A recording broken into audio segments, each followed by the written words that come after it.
The views, comments, and opinions of the following program do not necessarily reflect those of Morris Media Studios, MorrisMediaLive.com, or its affiliates. Listener discretion is advised.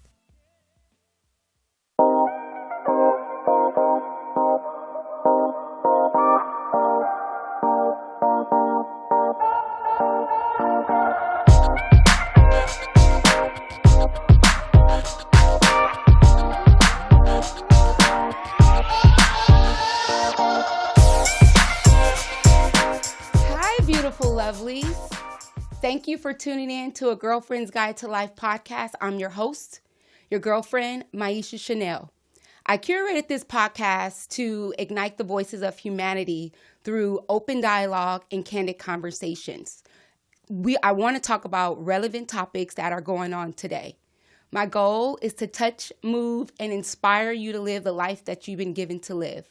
Come with me on this journey as I show you how to love and live through adversity, but most importantly, how to keep your head up.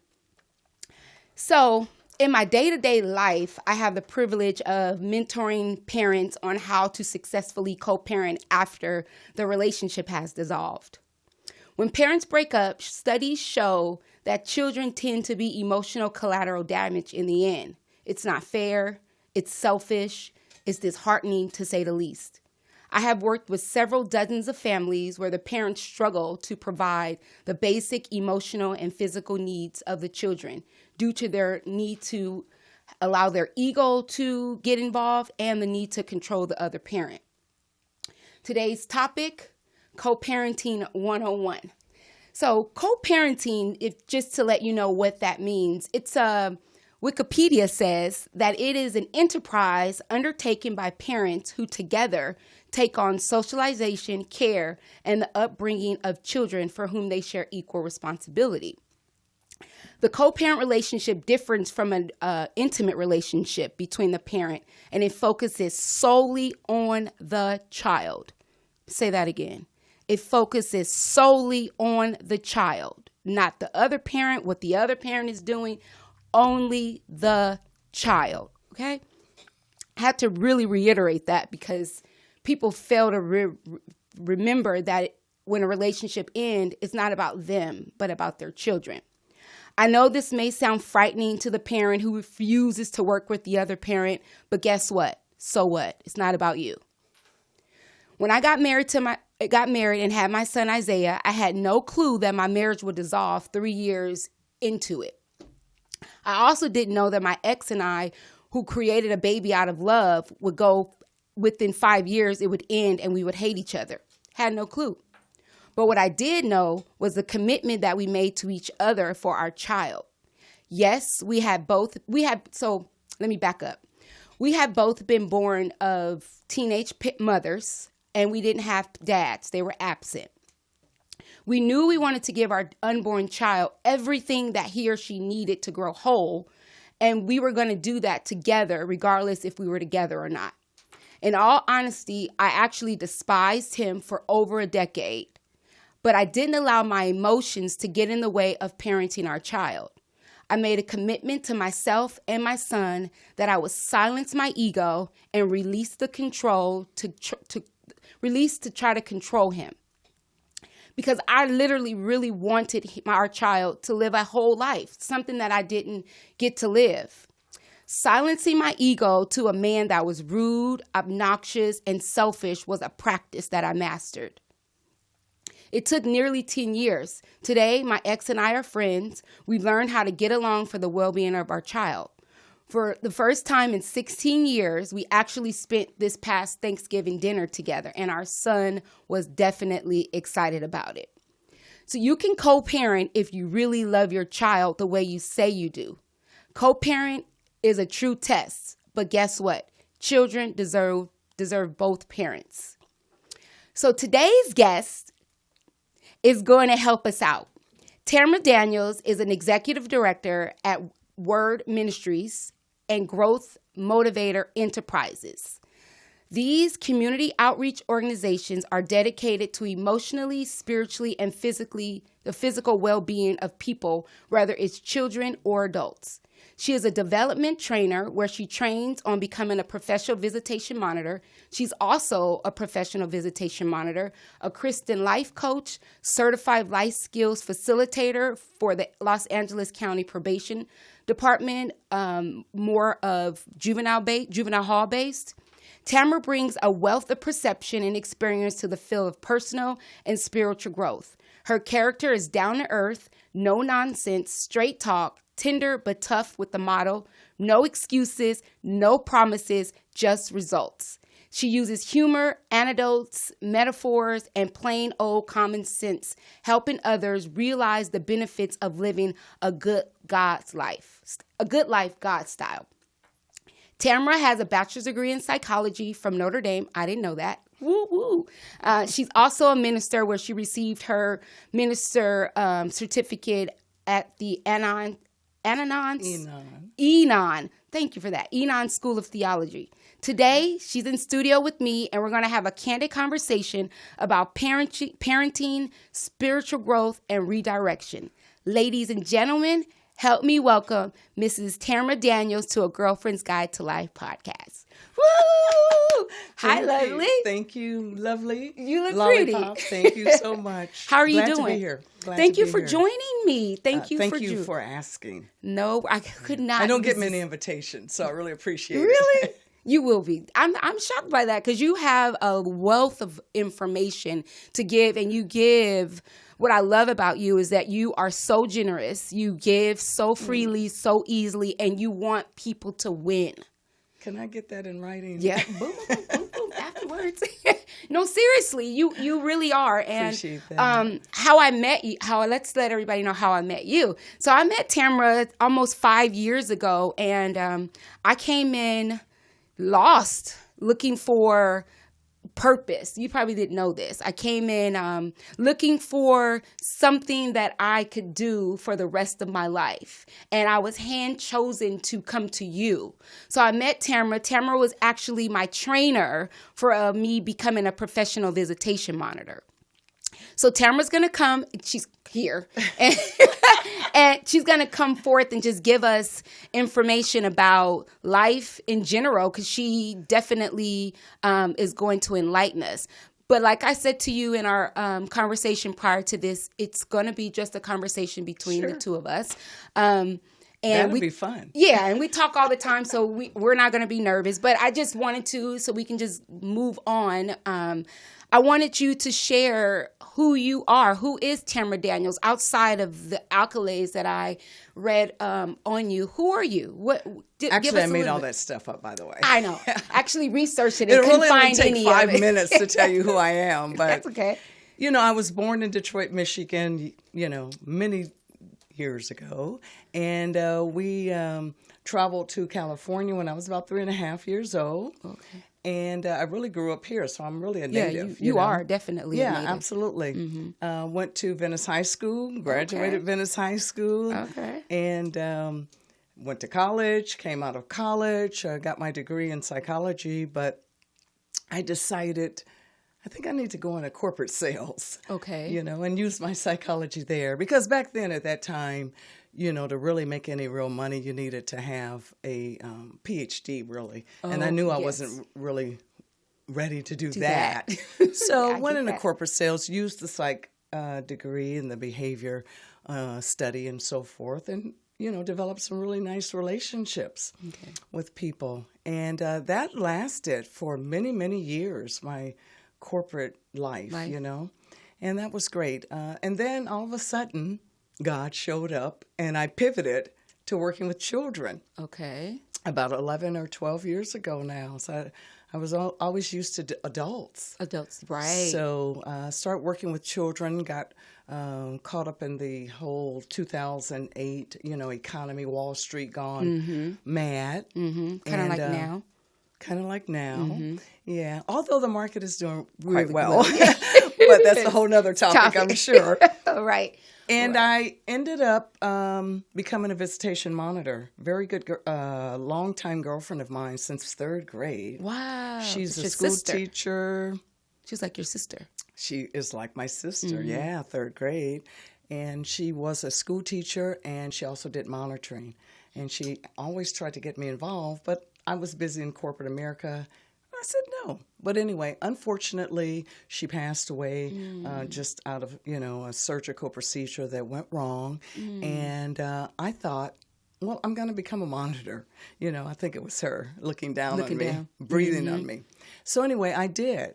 Okay. And after that, I realized, wow, this is a really, really good, rewarding career. And there are a lot of people that are also suffering from the economy. Let me just start training, since I came out of a training company. Anyway. And I did. And now there's so many people like yourself. Woo woo. I wouldn't change my profession if I had to. It is a blessing. And I hear that you are a blessing in this profession. Thank you. That's good to know, because you never know with this. You never know after you close a case how you're perceived. I just go in with my heart. My heart is pure, and I go in neutral. And my goal is to be there so the child can see their parent. That's it. That's all. So thank you for that. But tell us, what are some of your life's passions? Oh, I have only 2. Okay. What are they? Only 2. That is to help redirect or direct or encourage or inspire, be the light, be the voice for people to grow. Number one. Yeah. Because I think that the door to the classroom should never shut until we take our last breath. Amen to that. So hence, the company name, the Growth Motivator Enterprises. I really want to help people to grow always on all levels of life. I'm really passionate about that. I think I was in the womb that way. I think I was fashioned and knitted in the womb just to come out and motivate people. And then my other passion is my own Christian spiritual growth. Okay. Just living my life God style. So you have nonprofits. I have one nonprofit, but thank you for that prophecy if I'm going to have more. 2? Okay, so it's just one, and the other it is for-profit. Yes. Okay, talk about those. Talk about your profit and nonprofit. Well, the profit is Growth Motivator Enterprises. So under that comes the family law arm, supervised child visits. Yeah. So that's where we do training, but we also do monitoring, and we also do anger management. And it's still beginning to unfurl into even more things because, believe it or not, I've been busy just with visitation. It's a little. It's COVID has definitely been a blessing, right? Like some of it has been. Yeah, for me, I look at it differently than a lot of people look at it. Yes, it's real, but you can't stop living, and you can't allow this disease or this pandemic to stop your life. Yeah. Like, you still have to move in it. So it has allowed me to see things clearer in this moment. Prior to it, I was comfortable.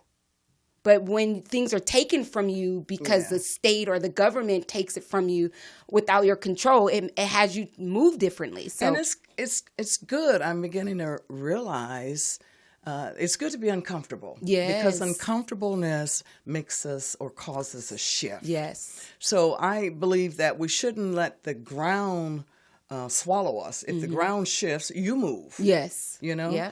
Amen to that. So the other organization is the nonprofit, and that's Just a Word Ministries. Okay.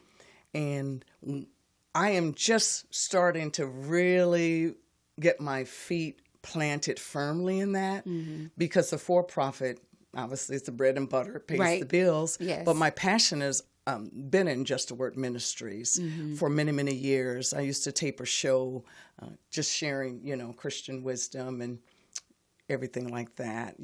I go in a juvenile hall prior to COVID, for 11 years. And I want to give them a shout out, East Lake Central.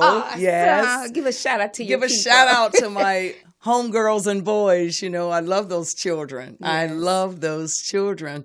And the message that I brought there was, you matter to God. You matter to You God. matter. They need to whether hear that. you are, arrested or sweet as pie, whether you got a GED or a PhD, you still matter to God. And that's how I kind of move forward in my life. It's just keeping that as my motto. I see that you also, because I witnessed, you have programs. You've created some community-based programs that you have been doing since COVID. I believe it's since COVID. Tell us those two programs. They're phenomenal programs. I would love to. Yeah. Because this is new to my heart. Okay, tell but us. I'm so excited about it. One is called Donuts and Juice, and that's where myself and a couple of volunteers, we really need help. Anybody want to help? We really need help. But we go out to the tents over the freeway overpasses, and we bring donuts and juice. Okay. And we say, good morning, donuts and juice. And I really love that their little heads pop out, of the tents, and when they hear donuts or food, period, right? And it doesn't matter that it's 9 o'clock on a Saturday morning. They come out, and so we share. We give a word, we give bracelets. I have one I'm wearing now. These are like wristbands, I think I shared one with you. You matter to God. Yeah. And we give out, breakfast. And if they need prayer, we give them prayer. So that's one program. And that's on the first and third Saturday in the mornings. And then the other program is called Faith on the Beach, or Faith at the Beach. Faith at the Beach. Okay. Faith at the Beach. And I go out to Santa Monica, and I'm trying to make my way down to Venice, which is my your goal. That's my goal. Plus, I grew up hanging out at Venice Beach, going to Venice High School. So I didn't realize that. I really have to get back down the pathway there. Yeah, I got to get back home. You got to get back home. That makes sense now, because you've been saying, I got to get to Venice, but I didn't know that you went to school. Yeah, right. That is pretty phenomenal. So you hear my sister saying, guys, if you have been led to witness or to just be of service, contact her at justthewordministries.org if you are interested in volunteering, especially for the holiday season. If you have any donations or anything that you have, please reach out to Just the Word Ministries. Now, so we can tie into the topic. It is a topic that you and I speak on frequently. We're no experts in co-parenting. We don't have all the answers. But what we can talk about is how two parents get themselves caught up for some way or another and have to be on supervised visits and have to allow the judge, the superior court, to tell them what to do, which doesn't make sense to me at all. It doesn't. So we're just going to have a conversation, give you a few little pointers. I wrote a few pointers on how I have co-parented the last 16 years, and Tamara, who trains us on being a professional monitor, is going to give us a few little tips. What can you say about co-parenting?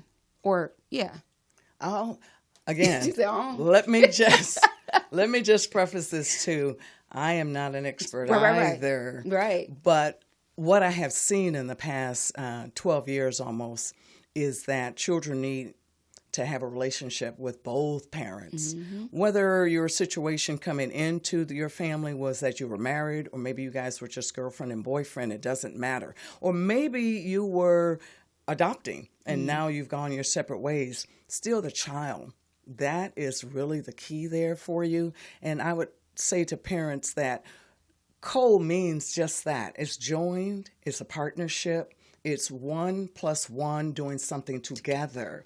And raising your children, is something you do together. Children mimic what they see, And so you have to put that behavior up front. You were saying at the top of your show that you and your ex-husband, your son's dad, first you guys went through your process of grieving. Yes. Because divorce is a death. It is. So you went through the process, and you go through the anger, you go through the denial, and then you finally, hopefully, come around to just acceptance. Yes. And I think that what I've seen is that probably, just for sake of numbers, it's not accurate, but I would say that 8 to 9 out of 10 cases have not yet come to acceptance. Right. Hello, I will vouch for that. We don't have statistical evidence, but what we do have is experience. And they never get to come back together to parent the kid. I sit there so often and I'm just like, if the two, because we're neutral. Guys, we are not on either side. We're supposed to be anyway. I use that word a lot. I'm neutral. Don't dump on me. Okay. So I sit there a lot and I hear both sides, right? We hear both sides, although we don't choose a side, not supposed to choose a side. You hear both sides. And a lot of times I'm like, if the two of you would just talk to each other and not allow your attorneys to talk to each other and allow the judge to talk, you guys would be fine. Well, what I've discovered, and I'm sure that a lot of therapists, even clergy people would agree with too, is that you can't talk until you're healed. Mm-hmm. And if you skip that healing process, the talking is never going to come. Amen. The harmony is never going to come. Mm-hmm. You can't give away what you don't possess. Yes. So if I'm not done with you and I'm still upset, I'm still resentful, I'm hurt, all of those things are human. You should never not say, I don't feel those things. Yes. Just go through the process. Because what happens is, I'm not done with you. I need power. I need to feel in control. Yeah. Well, where can I get that from? Oh, I can get it from the child. I've only seen probably on one hand the number of parents, and I've been monitoring for a long time, that have actually just come to the acceptance process. Even though issue in parent A and issues in parent B haven't changed, perhaps. Right. But we've decided we're going to put that over here. We're not going to have emotional drive-by bullets in the presence of our children. Right. And children fare better because they're very resilient. Yes. They fare much better when they see that when we're at the exchange, mom and dad are going, hey, how you doing? All right, take it easy. All right, see you when you get back. And, they depart from the locale, but not interrogating and interviewing the child and withholding the child. And you mentioned about the courts, getting into your business, as you said. Well, a lot of that would not take place if the two parents, that mom and dad, could just get along. But I got to admit, sometimes people are having children when they ought not be having children. Amen. I tell the young people at juvenile hall all the time, be careful, even the boys, who you're having children with. Yeah. That is the truth. Because you don't know, like I said, I didn't know that I would get married and then my marriage would dissolve within 3 years. I had no clue. We don't get married to think that we're going to get divorced, right? And I didn't even think that I would get not only divorced, but I didn't think that I would hate his guts either. Right? Okay. Like the things that we weren't ready in our lives to be this family. And we forced it and we tried to force it and you can't. Yeah. And so now we have this baby and now we're looking at each other and he's like, well, what are you going to do? And I'm like, what are you going to do? But what we decided together was that we were going to make sure that we gave this child all that he needed. That was because I refused to allow my child to have to endure anything more than what life was going to already put on him. Right. And that's a conscious decision. And that's a decision that's purposeful. And that's helpful. Again, it comes back, though, to forgiveness and acceptance. Yeah. I cannot give you what is going to be necessary for you to grow if I myself don't feel like I have what I need to grow. Yeah. So part of being a growth motivator, if you will, is, I'm still learning as I go, Miesha. I mean, I don't know everything. Right. Thank goodness. There's a lot. Right. I just learned so much in 2020. I learned that I don't like to be in a crisis and shut in. I learned that. Okay. Who knew? Because I'm kind of a homebody. Okay. I come out if I want to come out, but I've always been a homebody. Okay. But that was always an option. Yeah. When the option was removed, sent me into a little slight depression. I was even thinking about getting a dog. You were getting a dog? Thinking about a dog. No, you weren't. You see, he was like a foster kid. Yeah, right. And he was like, and I want him to be a teenager. Right. And I was like, you do? You might want to think about that. Right. Yeah, so I get that. I still have that, though, in my heart. And you should. I do, because of my work with the teens. With the it's yeah. Fostering a child is definitely, I'm even considering adopting a kid. We had this, you shared with me. Yeah. So that is something, good. I don't feel like I'm done parenting. Okay. I wish I would have had another child, like 2 kids, but we didn't. And neither my ex, both of us only had 1 kid. And over Thanksgiving, he was like, we should have had another kid. I'm like, we should have, but it's too late now. So with that, though, with modern science, you never know. Yeah, true. But no, I'm good. I did my 19 years. One and done, as they say. Yes. So for me, if I were to give some advice, which I don't do often, because I don't believe that. I don't. Because I learned very early on is that people, you give your advice and people don't take it. Now, if you ask me, right, then I'll give it to you. But I only will give it to you if you're ready. Because I feel like my information is valuable. And it's not to just be spewed out if you're not going to really use it. So, but for the sake of the show, I thought about it. I had to stop and think as a parent who has co-parented a child. For me, it was silencing my ego. I like that term. Yeah, I had to silence my ego. And once I did that, the parenting worked for me. He wasn't perfect, and nothing's perfect. There were a lot of areas that he fell short, and there were areas from him that I fell short. But it wasn't my responsibility to make sure that those shortages I were to fix. My goal was to only focus on me and my child. Mm-hmm. I couldn't worry about his angry outburst.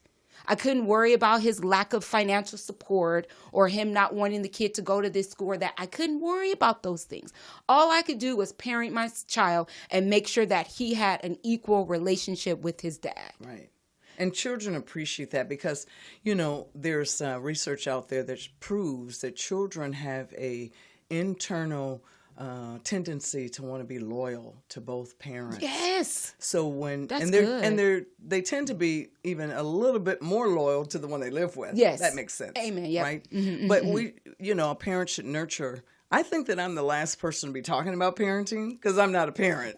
Okay. However, I've been a child. You not only I feel like you can talk about it because you train on it. You don't have to be a parent to. I don't have to be a cow to drink milk. No, exactly. Okay. Like I feel like it's better for you to give parents information because you're neutral. Yeah, I'm objective. You're a little bit more objective. You're more objective. Yeah. Okay, I'll take that. Thank you. Yeah, I feel like you can see things that a parent who are going through it can't see because we're so clouded with our own visions and our own issues that we can't see it. But you can on the outside looking in, can say, no, if you did this, you do that. And you train us that way. You train us as monitors to see things that way. Also, would you agree to this? I surrendered my control. Because think about it. Mm-hmm. When it doesn't work, it's usually because somebody is trying to control the situation, or both. Right. People are trying to control the situation, each other, and neither one want to relinquish control. Right. So what do you... A good friend many years ago, not that long ago, but years ago, she told me, she says, when people don't respond, that's a sign to stop. And I never forgot that. So, there is an issue of control in marriages or relationships that have gone awry. And that's a big thing to relinquish, though, because control does give us some sense that we have some ownership over what's going on. And we tend to want to own the child, But again, it comes back to basics. This stuff is not rocket science. If Say it again, please. It comes back to basics. This is not rocket science. Amen. Do you guys hear that? It really, all the parents that are listening that are struggling to co-parent, guys, it really isn't that difficult. Put yourself aside and put the child first. That's it. That's all you have to do. We can stop. We're done. I know, right? Cut. When you do that, then other things come into your atmosphere. Yeah. You know, as you mentioned, the ego. Well, for me, EGO, easing God out. Mm-hmm. Because everything comes back, that's my compass. I can't apologize for it. No. But if you just keep yourself focused, okay, on my peace and what is good for this individual, then I will allow these things to come into my place. Because let's face it, you hate me now, but you loved me when we were making the child. Woo! So let's try to, subtract from all of the hate that's now and redirect ourselves. Redirecting is a big deal in our field, right? Right. We always redirect have to ourselves back to, when I met you and when we dated and when I married you and when we bought our home together. I was loving you. Mm-hmm. Focus on that because that's all children want. Yes. This one client, she's 6. And about a month ago, she says, I just want things to be the way they used to be, Miss Tamara. She's 6. A 6-year-old. They get it. They get it more than the parents do. Absolutely. They get it. They're pure. They're pristine. They are unfiltered, untainted. Mm-hmm. And we spend time thinking, I'm just doing all this manipulation. I'm going to stick that word in there because, you're not saying that word. But I'm doing all this manipulation for the best interest of my child. No, you're not. No, you're not. And plus, your child gets it. They see when you put the glass down on the kitchen table with extra force. Yes. And then you say, no, mommy and daddy are just talking. No. They felt the glass hit the table. They know there's tension. Mm-hmm. They know there's anger. Mm-hmm. So if I were to give any advice, I would say first, forgive yourself for your part. Accept that you had a part to play. I've just learned to do that too. Yes. That's deep. Forgive yourself for your part. Let it go. And then focus on your child. Both of you guys. Yeah. But the courts are a little bit, I want to put them in there a little bit for the responsibility because I feel that all visitation orders should be an automatic co-parenting classes mandate. Mm-hmm. It should be an automatic anger management mandate. Mm-hmm. Parenting mandate. Yeah. Like a parenting, but outside of co-parenting, like I have a client right now that is struggling because he has an infant. Mm-hmm. He's the custodial parent? Non. Okay. He's the non. He only gets a few hours, 9 hours a week, and he has an infant. He doesn't know how to change a diaper. He doesn't know he didn't know how to. He learned. And the custodial parent's attorney was like, well, he should just get his rights taken away. And I'm like, you have to learn this. If he was at the house with the wife, she would teach him. Right. So I feel like he needs parenting classes. Gotcha. He should have been mandated to take parenting classes. Yeah.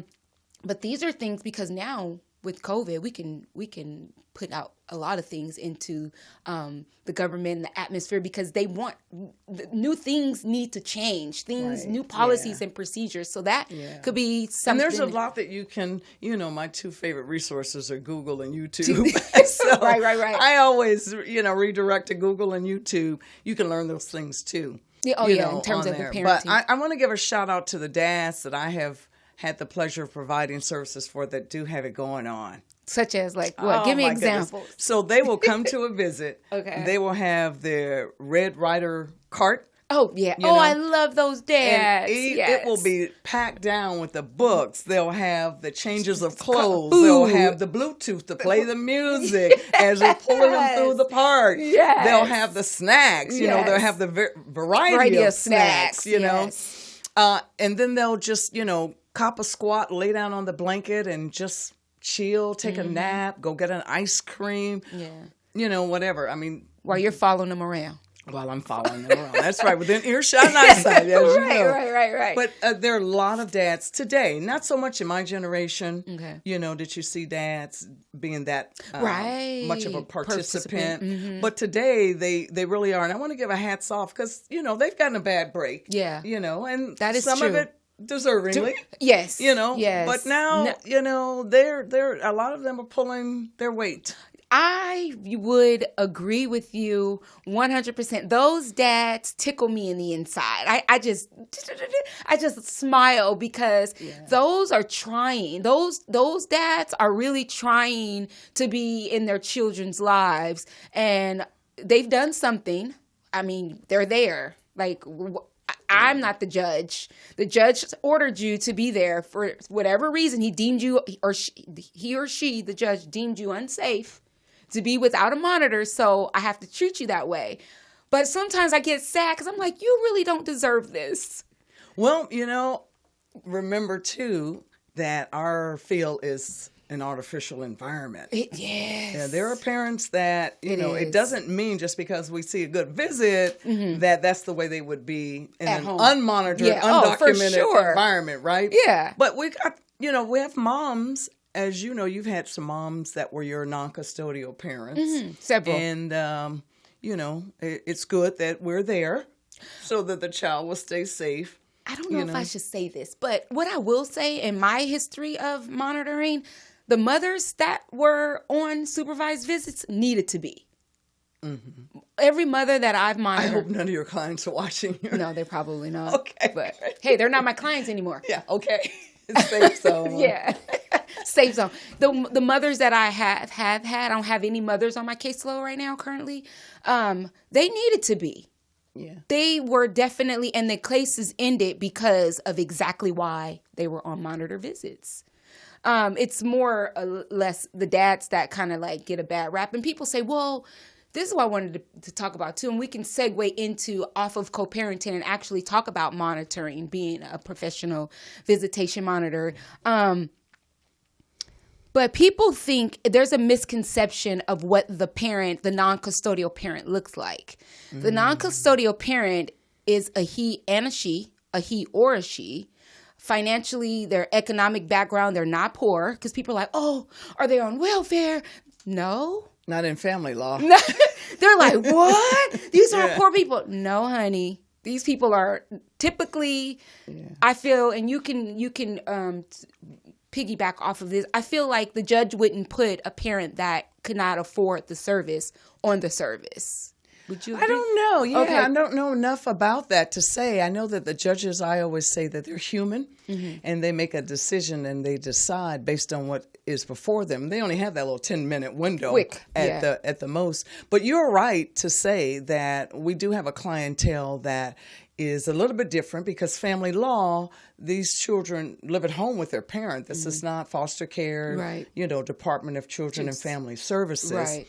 So we get, someone that could be unemployed, especially in our economy the last, few years. Mm-hmm. But generally you get people, they might be business owners. They could be superintendents. I've had judges, CEOs. I've had, owners of restaurant chains. I've had celebs. Yeah. You'll get a different caliber, but you're still a broken piece somewhere in your life. It's either domestic violence or substance abuse, sexual abuse, alcohol abuse. So even though I might have the parchment with me, I might have the bank account, I might have the zip code, that does not equate to my emotional and psychological strength. Yeah. And I agree with that. And I always, people are taken aback when I say that. They're like, what? In their mind, because we are in a niche market. It's a niche field, a beautiful field. I guess you can tell that I really enjoy what I do. Just a little bit, I can tell. I'm just like, thank you, Lord. Thank you, Tamara. Like, it's been a true blessing. And in training, you always said this. I don't know if you know that you say this a lot. This field is a blessing. Do you know you say that all through the class. Oh, okay. It's a blessing. And you sit there as a student, you're like, what does she mean? Because you don't know. You don't know. You're in it. Till you're in it. Yeah. To go to Disneyland and be at Disneyland for 4 hours and you're getting paid to eat ice cream and eat cookies and Oh, I didn't mean it that way, Miesha. Okay, we see what you're focused on. No. Of course, Yeah. I'm the blessing is to have the kid see their other parent, but it's fun. I'll dovetail back to that. It's a blessing in the sense that, one, you're being a safe vehicle for a child to spend time with their because parent. without the professional monitor there, then they're not going to have that access to see them. So that's a blessing too. And if you love children, that's a blessing. Yeah. And I've become more and more fond of children since I've been in this field. But the other piece is financial or economical. I've had monitors tell me, Tamara, my husband got sick. He had to quit his job. And because I'm a monitor, I can fill in financially for our house. Or, my child is going off to college. This part-time career really came at the right time. Or, you know what? I'm training my whole family. We've got a new business now. So in the economical sense, you're right. For me, it's I wasn't speaking on the economical sense because how can I say this? Just the social fun about it's beyond, for me, it's beyond the dollar. Because I will close a case if it doesn't work for me. I believe all money is not good money. Yeah, that's what I say a lot. I don't keep a case that doesn't work. If my spirit is telling me to end it, I will close a case because I believe that my spirit is telling me to do that for a reason. And when I've done that, I've gotten multiple clients after that. So I wouldn't say, I know that I'm not in this for the money. Yes, the money is good, but outside of that, it is fun for me. You're a little bit more serious than I am. I'm a little bit more joking. For me, it is fun because I am a mom, and I do remember, I don't have a kid anymore. I do remember going to Disneyland on my dime. Now I get to go to, and I loved it. I get to go to Disneyland on somebody else's dime. I get to go skating. Oh my God, we're going to the park. Do you have any skates? Yes, I do have skates. Bring your skates so we can. That's fun for me. Gotcha. That is, I still get to be a kid, but I'm getting paid to do what I absolutely love doing. That's a blessing. Yeah, that is. We are almost out of time, and I really? We're almost out of time. We have a few more minutes, but I don't want us to forget to talk about if someone was interested in utilizing your services and becoming a professional visitation monitor. Tell us a little bit of what that looks like if someone was interested. Well, classes are run every month.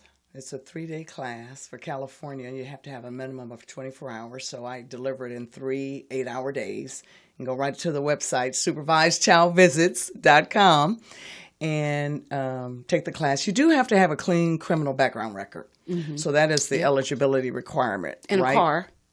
Yeah, this is not you got to have a car. The job that you can do Ubering around town, right? That's for sure. Right, or rapid transit. No. And you have to have a heart for children. Yes. I think. And you got to have the tolerance to deal with the family nuances because you're dealing with people. Yeah, it is not easy. They're in your ear and you have to know how to put your time out up. Yeah, and I say my words instead of saying time out. I'm like, are you dumping on me? They're like, oh, Miss Maya, I'm so sorry. I'm dumping on you. Yeah, I'm neutral, remember? They're like, oh, okay. I don't even get into it with them. You're like a little sergeant, huh? Yeah. Oh, yeah. Boop, boop, boop. Because you take on, if you allow yourself, you take on the spirit of these relationships. You bring them home with you. You bring them home with you. If you have 1 or 2 or 3 or 5 clients, you now take on, I don't believe in taking on anybody else's stuff. When I get in my car, I close that door and I take off my little monitor hat, and now I'm on to the next. Right. Yeah. So, and that's good. That way you can stay in the field for a long time without getting burned out. Yeah. You notice what I always say too in the class is stay in your lane. Like stay in your lane. Right. Yeah. So that's good. Yeah. So, you said it's child visits, supervisedchildvisits.com. Take the training. It's 24 hours. It's 3 days, Wednesday to Friday, once a month. In Glendale, California. So all the information is on the website. Okay. Yeah. Child visits. Supervisedchildvisits.com. So I worked hard on those keywords. Yeah, that's an insight. Same here. So I have a few keywords that I use that pop up, but that's actually a really good name, and that name is that's a good one. You got it quick because you've been in it so long that you were able to get supervised. Yeah. Somebody has professional. Somebody upstairs gave it to me when I was one morning in the shower. I thought, I ran to my computer and saved it. Did you come up with the name during your course of your class, or did it come after your class? Oh, I was already monitoring before I started training. Yeah. Okay. I've been training 9 years. I've been monitoring 11. Okay. So Next 2 year years will be into 12. it. 2 years. Okay. Yeah. Good. Well, you heard us, guys. So before we go, is there anything else that you would like to share that you did not get to speak on? No, you did a pretty good job. Yeah, I mean, okay. of course, I'll probably think of something You're like, oh my goodness, I forgot to say. after the time to say it. Okay, come on, Felicia. What are the risks? Being a monitor. Oh Being a my monitor? gosh, that we have huge risks. Yeah. You speak on that because since you train, what are our risks? Yeah, well, safety and security, it can be threatened depending on if you do not screen for safety, taking a case that is outside of your capacity to provide services, taking a case where the nature of risks are so high. Some of those court orders, as you know, there may be that box check flight risk. Yeah. So that's a risk if you take that up case. Mm-hmm. If you're inexperienced and you take a case with too many children, or the duration of the visits are 8 hours and you've never monitored, or you've only monitored for a year and you've only had one case, I've done that. Huh? I've done that. I did that before. It was actually my first client. She had 5 kids, but it wasn't all once because there's a 2. Oh, I remember you had a 3 and a 2. Yes. Yeah. And actually, that's a smart strategy. But that's the way the court order was written, to break it up, 3 and 2. No, it wasn't. It was the attorney and I came up because I was like, well, I would need another monitor. Right. They were like, no, we want you. And I'm like, okay, well, let's figure out how we can do this. And that was like an 8-hour visit. It was 4 hours one and 4 hours. And I had that for a whole year. And she ended up abandoning the kids and moved on. So there are risks, but I would say if it was inherently dangerous, then they wouldn't allow lay people like us to do it. It'd be restricted to probation or law enforcement or something. By the way, law enforcement does do this a lot as they're part-time. A lot. That's how I found out, through a law enforcement. Okay. I found out through my sister cousin. She's in law enforcement, and a lot of her coworkers were monitors. Yeah. And she was training in a training and heard about monitoring, brought it to me, and found you. Okay. But yeah, to piggyback off of endangerment, we are every day that I get out of my car, I pray, because you never know. Even though my client the box may not be checked off as a flight risk, you're still dealing with raw emotions because this parent wants to see its kid outside of 9 hours and he doesn't want to pay to see his kid. So now he's mad at the world. Mm-hmm. And this day you come in on visit and he's just mad at you. And I'm like, wait a minute, I'm not the enemy. I'm here to help you. So I feel like every day I put myself, time I monitor, I actually put myself in harm's way. So when you think about this profession or this career, you have to think about that, because there are cases where you've sent us emails where there's been exchanges. Things didn't turn out the way they were planned. Yeah. This isn't a gig. No. I say that at the top of day one in every training. It's not a gig. It is a real world. You're dealing with family law. You're dealing with parents and their nuances to the family dynamics, and you have children. So it's not a gig. Is it rewarding? Yes. Is it revenue friendly? Yes. But it's not a gig. And I've talked people out of taking the class. Me too. Because I can sense that they are in it for the wrong reasons. Yeah. So I want to talk them out of it. But I'm glad that we exist Because otherwise, these children might not have access to the parent. And there are some really good visits. My number is 97%. It's not a real number, but just for illustration. What's that mean? That means 97% of visits go smoothly. Oh, yeah. As they're intended to. Good way of... Yeah, just to put some context for your audience. Yeah, so they're like, oh my God, this is the 3% is why we take the training. Exactly. And the 3% exist. Yeah. But when you do the intake, when you go to the class, you'll know if it's something, during the intake, if this is something that you decide you want to take on. And that's why it's very important to have a thorough intake where you're actually giving the non-custodial parent the opportunity to talk. Because they're going to be on their best behavior, but they're going to slide through and have some keywords. Yeah. And your little spidey senses are going to pick up and be like, no, I don't think I'm going to take this case. And you have to trust your gut. So back to the question that came from the audience there. What about, how dangerous it is? You got to trust your gut. Mm-hmm. And we have to do that anyway in life, right? Mm-hmm. But here, for sure, you got to trust your gut. Mm-hmm. If you have to think about it twice, don't do it once. Because all money isn't good money. That's right. Yeah. Lollipop. All money's not good money. Well, before we go, guys, I have to give a shout out to my foster youth. I always want to tell you to keep your head up. And if you need anything, I'm here. My email is myvisitationmonitor@gmail.com. I'm here. If you need anything, you need resources, you need information, you need a mentor, not a mentor, motivator, motivator. I have support and help for you. Please don't think that you are in this world alone, as we do feel alone sometimes, but I'm here for you. You got a sister in me. Also, to find Girlfriend's Guide to Life, we actually need your support on Facebook and Instagram. On Facebook, we are Girlfriend's Guide to Life, the way it's spelled. And on Instagram, we are Girlfriend's Guide to Life, spelled Lyfe Please support us, like us, friend us, subscribe to our show. We could not do this without you. Also, before I go, I have to give a shout out to Morris Media Studios, my girl, the poetess, who continues to open her doors up to me and mentor me and support me in my endeavors. I thank you. You guys, thank you so much to Miss Tamara Daniels.